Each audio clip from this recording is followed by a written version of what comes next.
Amen. Mes frères et sœurs, nous célébrons aujourd'hui deux grands saints, Saint Vincent de Paul, que nous nous présentons même plus tant il a marqué les esprits, étant en France, nous nous souvenons de ce film magnifique, Monsieur Vincent, qui nous raconte la vie de ce grand saint. Nous célébrons aussi dans notre église gallicane le saint abbé Giglio, Monseigneur Ernest Housset de son vrai nom, mais qui fut connu sous ce pseudonyme. Monseigneur Giglio fut le premier évêque de notre église gallicane en France, représentant à l'époque, au début du XXe siècle, Monseigneur Villatte, notre premier patriarche, mais qui, à l'époque, voyageait encore beaucoup entre les États-Unis et la France. Monseigneur Giglio a vraiment reçu les talents du Seigneur. Et ces talents ont été multiples et variés. Il fut prêtre très jeune, en Mayenne, puis dans la guerre de 1870, où il s'engagea comme volontaire auprès d'un bataillon que l'on appelait à l'époque les Zouaves pontificaux, qui combattaient en union avec la France. Là-bas, il fut cité à de nombreuses fois à l'ordre du jour, car en tant qu'aumônier, il exerçait aussi souvent les fonctions d'ambulancier et ramenait sur son dos les malades depuis le front jusqu'à l'arrière pour les faire soigner. Cette guerre lui laissa quelques séquelles physiques qu'il dut aller soigner dans les Pyrénées. À son retour, il est nommé vicaire dans une paroisse près de Laval, au Champ d'Oiseaux, puis il vint sur Paris, où il est nommé dans la paroisse Saint-Joseph. Malheureusement, ou heureusement, j'allais dire, l'abbé Giglio a un tempérament assez sanguin, et il a un don littéraire assez acerbe, assez caustique, et il se rend compte que dans sa paroisse, comme dans tout l'archevêché de Paris, il y a des scandales. Tour à tour, on apprend que dans certaines paroisses, le prêtre a des gouvernantes âgées de 12 à 15 ans qui finissent la plupart du temps dans son lit. Un jour, on apprend que c'est tel supérieur de séminaire qui aime avoir la compagnie de ces jeunes séminaristes durant la nuit. Et dans ce mutisme ambiant de l'Église catholique à l'époque, qui n'a guère changé de nos jours, qui sont publiés dans des revues de l'époque, l'archevêque le met de côté, il l'envoie, j'allais dire, en cure pour se remettre les idées en place. Il l'envoie dans la Touraine, dans un petit village, même tout petit village, une toute petite paroisse, où il n'y a guère de travail. Et l'abbé Giglio commence à fouiller un petit peu ce presbytère, et il y découvre des livres dont un, le bénédictionnal romain, qui devrait être entre les mains de tous les prêtres, mais depuis longtemps plus personne ne s'en sert. Et dans ce livre, il y découvre des prières de bénédiction, des prières de guérison pour tous les états de la vie. On va bénir l'eau, mais on va bénir le beurre, le sel, tous les aliments, la bière, les fruits, pour tout usage, contre les maladies. On va y découvrir aussi des bénédictions en l'honneur des saints pour l'eau. Il y a une dizaine d'eaux différentes pour soigner telle ou telle maladie. Et il se met à traduire tout cela en français. Et il s'en sert auprès de ses paroissiens, auprès des gens qui viennent le voir. Et il commence à voir affluer de plus en plus de gens, au point que l'évêque de Tours s'inquiète et demande à l'archevêque de Paris de le ramener auprès de lui ce prêtre bien encombrant. Il retourne en paroisse en tant que vicaire dans plusieurs paroisses de Paris.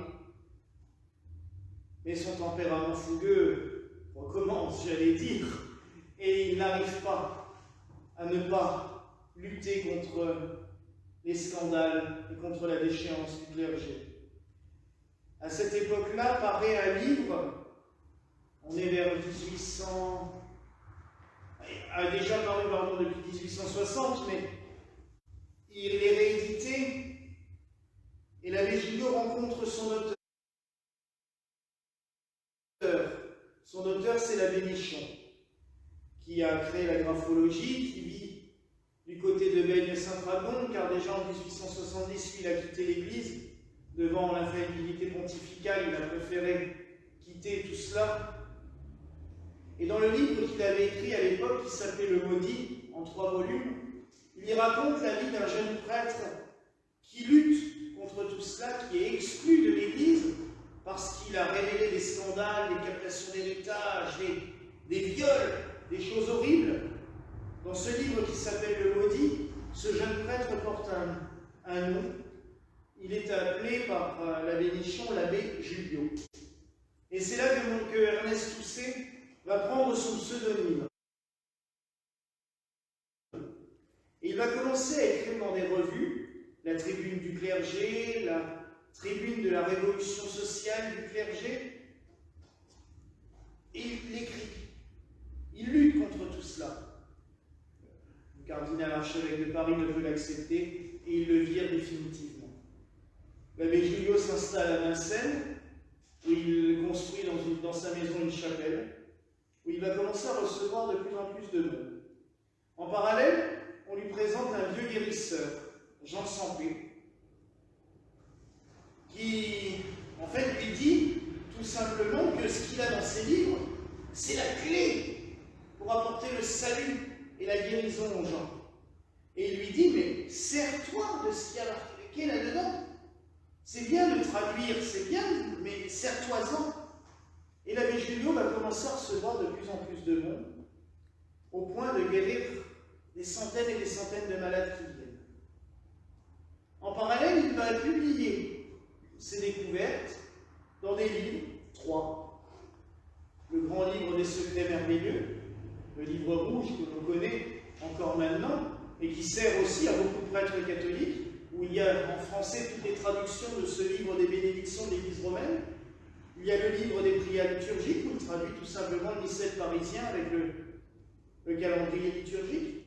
Et il y a le livre des grands exorcismes. Monseigneur Milat, lors de ses voyages à Paris, entend parler de ce personnage un petit peu particulier. Il va même le rencontrer à Vincennes, où il lui donnera l'ordre de la couronne d'épines. Je suis toujours dépositaire pour la France. Et il va le pousser à recevoir la consécration épiscopale. Monseigneur Milat ne pourra pas faire le voyage à ce moment-là, mais il enverra son délégué, qui est évêque en Italie, Monseigneur Paolo Miraglia Gigliotti, qui va le consacrer évêque à une centaine de kilomètres d'ici, à Tübingen, non pas Tübingen, non, à Tingen, Landshut, à côté de pas loin de Bâle. Et Monseigneur Gilliot va commencer à exercer son ministère pastoral, et là où il va, j'allais dire, s'épanouir totalement dans ce ministère épiscopal, et malheureusement les rabbins catholiques, comme certaines appropriations de groupes ésotériques, comme je dirais, vont totalement oublier cette part de sa vie. À partir de 1907 et du mouvement des cultuels, où il va y avoir de plus en plus de paroisses catholiques qui vont prendre leur autonomie, leur indépendance en France, et qui vont se regrouper sous le nom d'églises gallicales, on va voir l'abbé Gilliot parcourir la France. Et il le met dans sa revue, L'Étincelle. Il met ses comptes rendus tous les mois. Il parcourt les paroisses, il va confirmer. On va compter sur 1907 à 1910 plus de 500 confirmations. Un ministère épiscopal énorme. Malheureusement, à partir de 1910, J'allais dire, ça va commencer à se gâter en France, puisque le régime politique va changer, et le nouveau gouvernement va tailler dans les associations cultuelles. Le gouvernement repasse à droite, oublie totalement l'église gallicane, et Monseigneur Julliot va être extrêmement désespéré par tout cela. Il va aller vivre en Suisse, à Aire, à côté de Genève, dans la villa de l'Étincelle, qui existe toujours, et il va finir sa vie en 1912. Deux faits marquants, c'est que jusqu'à il y a une dizaine d'années, personne ne savait exactement la date de sa mort. Il a fallu deux événements providentiels. Un glissement de terrain à Aire qui va emporter tout le cimetière. Et dans ce marasme terrible, imaginez, tout un cimetière qui dévale une colline, on se retrouve avec tous les cercueils emmêlés, entassés, posés dans n'importe comment. La mairie trouve le cercueil de l'abbé Julliot. Et c'est un prêtre gallican de France, le père Cosiara, qui habite dans le sud de la France, qui va entendre parler de ça. À l'époque, il était en Savoie, et il entend parler de ça, donc il fonce à Aire, et il va voir la mairie en disant « Mais un de nos évêques est enterré ici », et le cimetière dit « Oui, ben justement, parmi tous les cercueils qu'on a récupérés, il y a celui-là, oui, Monseigneur Julliot », et ils fouillent, ils sortent les ossements, ils les reconnaissent, ils les mettent dans un reliquaire qui est toujours dans sa chapelle, et ils trouvent l'acte de décès parmi les archives de la mairie, et c'est là qu'on va découvrir qu'il est décédé le 27 septembre 1912. On savait que c'était en 1912, mais on ne savait pas exactement quel jour. Peu avant de mourir, il va consacrer un évêque, Monseigneur Giraud, qui sera notre second patriarche. Que retenir de l'abbé Julliot? Personnage fort en couleur, personnage peut-être un peu virulent, et peut-être d'apaiser son caractère. Il lui aurait valu plus d'honneur, malheureusement. Il n'a pas été reconnu pour le travail qu'il a fait. Mais il nous a laissé un pouvoir énorme. Et moi, ce que je retiens, c'est que dans notre Église, nous nous en souvenons, ça c'est clair, nous avons même un petit morceau de sa soutane qui est conservé ici, que le père Cosiara m'avait donné. Mais ce qui est intéressant, c'est de savoir que les autres Églises se servent toujours de son travail. L'abbé Julliot a été rechercher tous les éléments de la liturgie catholique la plus ancienne pour la transmettre aux générations suivantes. Et quand, il y a une quinzaine d'années, le père exorciste du diocèse de Strasbourg m'a avoué se servir des livres de l'abbé Julliot, parce que dans ces livres liturgiques, il ne trouvait pas comment soigner les gens, ça m'a fait sourire, parce que d'un côté, on a dit de l'abbé Julliot que c'était un méchant sorcier qui faisait des formules magiques pour soigner les malades, mais non, il n'a fait que traduire la liturgie la plus ancienne. Et nous, ce qu'il a pu nous laisser, c'est que dans notre Église, on va toujours défendre le plus malheureux, celui qui souffre, celui qui est malmené, mais on va aussi accueillir envers et contre tout, comme lui l'a fait, celui qui souffre, le malade. On va l'accueillir, on va le soigner, on va le guider vers Dieu.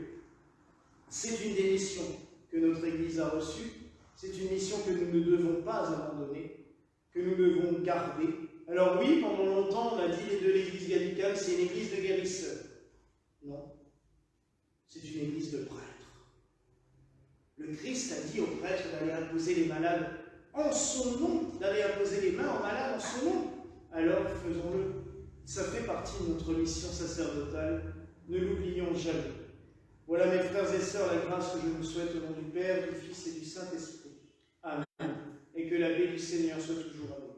Et avec ton esprit.